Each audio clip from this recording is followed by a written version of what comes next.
여러분 안녕하십니까? 내외방송 뉴스입니다. 도널드 트럼프 전 미국 대통령 당선 이후 가치가 떨어진 브랜드가 발표됐습니다.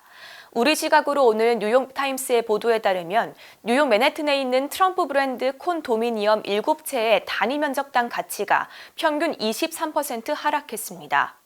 콘도미니엄은 아파트와 비슷한 미국과 캐나다 주택의 한 종류를 말하는데 상승세를 이어가던 트럼프 브랜드 부동산 가치가 트럼프 전 대통령이 당선된 2016년의 정점으로 하락 전환됐습니다.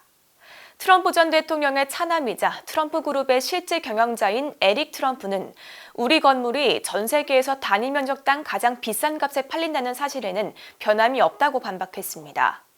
이와 달리 부동산 전문가가 분석한 지난해 최고급 콘도미니엄 거래 현황을 살펴보면 트럼프 브랜드 부동산은 맨해튼에서 가장 비싸게 팔린 부동산과는 거리가 멀었습니다. 최근 70대 이상 취업자의 비중이 크게 늘었습니다. 오늘 통계청이 발표한 조사 결과 지난달 만 70세 이상 인구 631만 4천 명 중 취업자가 155만 명으로 전년보다 11.4% 증가했습니다. 70세 이상 인구의 고용률은 24.5%로 노인 4명 중 1명은 수입을 목적으로 일했다는 것을 의미합니다.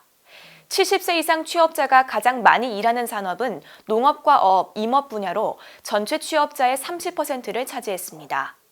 지난해 5월 조사에 따르면 65세부터 79세 노인 중 계속 근로를 희망하는 사람의 비율은 55.7%를 기록했는데 생활비에 보탬이 돼서와 돈이 필요해서라는 이유가 52.2%로 가장 많았습니다. 이어서 간추린 뉴스입니다. 2월 임시국회가 오늘 시작되면서 여야의 치열한 공방이 예상됩니다. 이번 임시국회에선 쌍특검법으로 불리는 김건희 여사의 도이치모터스 주가 조작 의혹과 대장동 개발 사업인 50억 클럽 뇌물 의혹에 대한 재표결 문제로 여론전이 펼쳐질 예정입니다. 이른바 빅5 병원의 전공의들이 집단 사직서를 제출한 가운데 내일부터 전공의 전원이 근무를 중단하겠다고 밝혔습니다.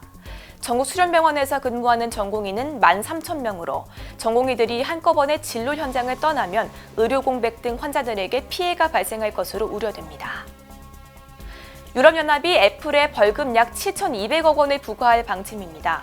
영국의 파이낸셜 타임스의 보도에 따르면 유럽 당국은 애플이 음원 스트리밍 시장에서 경쟁 행위를 방해하며 독점을 유지했다고 판단했습니다. 한국 수영이 도하 세계선수권대회에서 최종 8위에 오르며 사상 최고 순위를 기록했습니다. 우리 대표팀은 이번 대회에서 금메달 2개와 은메달 1개, 동메달 2개의 값진 성적을 거뒀습니다. 빠른 뉴스 행복을 주는 내외방송 정지원입니다.